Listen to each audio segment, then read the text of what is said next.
Tony Kami here. Welcome to the third part of my new login and register tutorial series. Now in this part we're going to set up the database, which is what's going to hold the user information when they've registered. And we're going to create the PHP files which will allow our Android app to communicate with the database. So let's start things off. I'm using 000 web host, which is a free hosting site. You guys can do the same or you can use your own.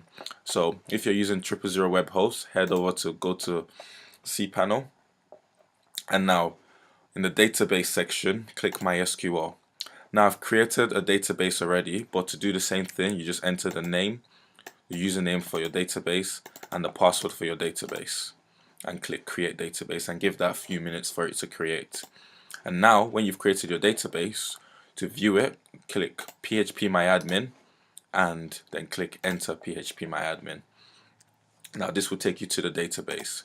We need to create a user table, which is what is going to hold the detail of the user that registers, so of every user that registers, should I say. So number of fields is 5, and now the first field would be the user ID field, and this is what's going to make a user unique in the database. You want every user to be unique in the database, and we want that to be int.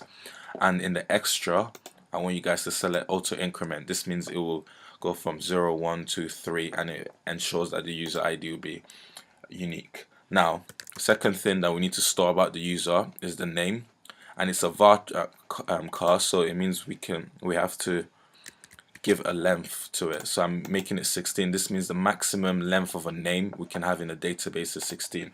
Now do the same for username. I'll also make that 16. Age, the type will be a tiny int because an age isn't gonna exceed the limit of a tiny int, except some of you guys out there are immortal. If so, comment and tell me how you do it. And now the final thing we need to store for the user is the password, and also I'm going to leave that as a variable character at 16. Now when that's all done, just click save and you should see your table has been created. Now in the description section of every video in this series, I'm going to leave a link to the GitHub repository of this project.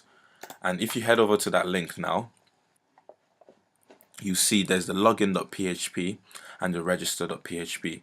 If you open that up, I'll just quickly go through what everything means.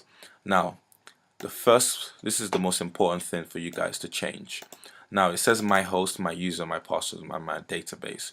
You need to replace this with the host, user, password, and database in your for your MySQL, and I'll show you how to get that. You just head over to MySQL, and remember this is your database, user, host, and the password is the password you chose there. So now you filled in these details. What's happening in the rest of the file?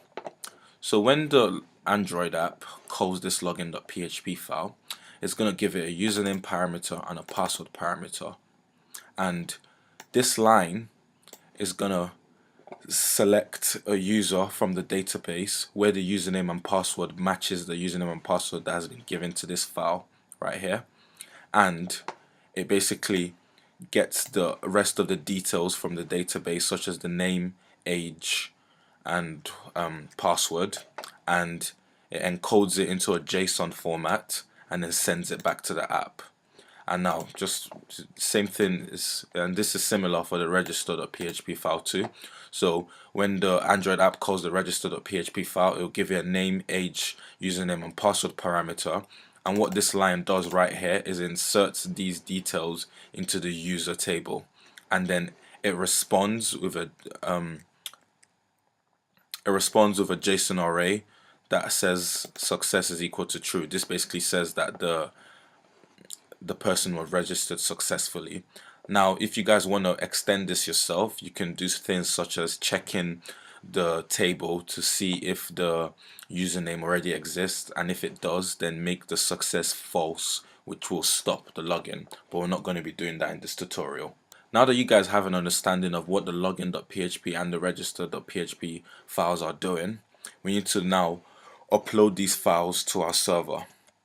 So to do that, I go to the cPanel again, I click File Manager 2, click Public HTML, And as you can see, the login.php and register.php file is already there because I've uploaded them already. But for you guys, you'd have to click upload file, choose the file, and then click OK. Now that's it for this tutorial, guys. We've uploaded the PHP files to our server and we've created our database. In the next tutorial, we'll begin work on connecting the Android app to the database. Now remember, guys, if you're having problems with this tutorial, you can comment on this video, or you can head over to my Facebook page and then post on my wall. Thanks guys for listening. I'll see you guys in the next tutorial.